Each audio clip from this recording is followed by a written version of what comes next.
महाराष्ट्र नवनिर्माण सेनेचे नेते अविनाश जाधव आणि आमचे जिल्हा पालघरचे जिल्हाध्यक्ष यांना पोलिसांनी अटक केली।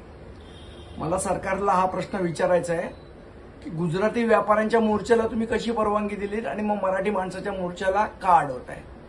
ही कुठली आणीबाणी आहे? तुम्ही जेव्हा आम्हाला नोटिसा देताय तेव्हा साधं आम्हाला आमची बाजू मांडण्याचा अधिकार पण त्या नोटिसीमध्ये नाकारलाय तुम्ही। मला हेच समजत नाही की हे महाराष्ट्राचं सरकार आहे का गुजरातचं सरकार आहे। अशा प्रकारची जर तुम्ही दादागिरी करणार असाल, आमच्या नेत्यांना अटक करणार असाल आणि तुम्हाला वाटत असेल की हे करून मराठी माणसाचा मोर्चा निघणार नाही, तर माझं त्यांना स्पष्ट सांगणं आहे, भले आमच्या नेत्यांना अटक केली तरी महाराष्ट्रातला मराठी माणूस आता एकवटलाय। मराठी माणसाचा मोर्चा निघणार म्हणजे निघणार।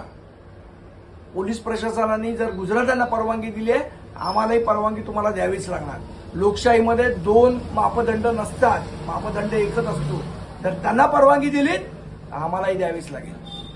आगामी निवडणुका लक्षात घेऊन कुठेतरी अशा पद्धतीने विरोध केला जातोय का? ही सगळी भारतीय जनता पार्टीचं षडयंत्र आहे। बिहारच्या निवडणुका आल्यात म्हणून तर हे चौबे शुबे कोणतरी काय महुवार नववार काय नावं यांची ही पण कळत नाहीत।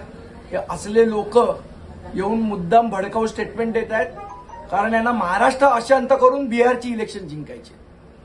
पण यांच्या षडयंत्राला आम्ही बळी पडणार नाही आहोत। चुबे विवेचा घ्यायचा त्यावेळेला समाचार घेऊ, पण मुद्दाम तुम्ही जर महाराष्ट्र अशांत करायचा प्रयत्न कराल, हा महाराष्ट्र आमचा आहे, इथे आम्ही जे ठरवू ते होईल। बिहारचा खासदार नाही ठरवणार महाराष्ट्रात दंगली करायची की नाही, इथला महाराष्ट्रातला मराठी माणूस ठरवेल आम्हाला काय करायचं आणि काय नाही ते आम्ही ठरवू। भारतीय जनता पक्षाने नाही ठरवायचं।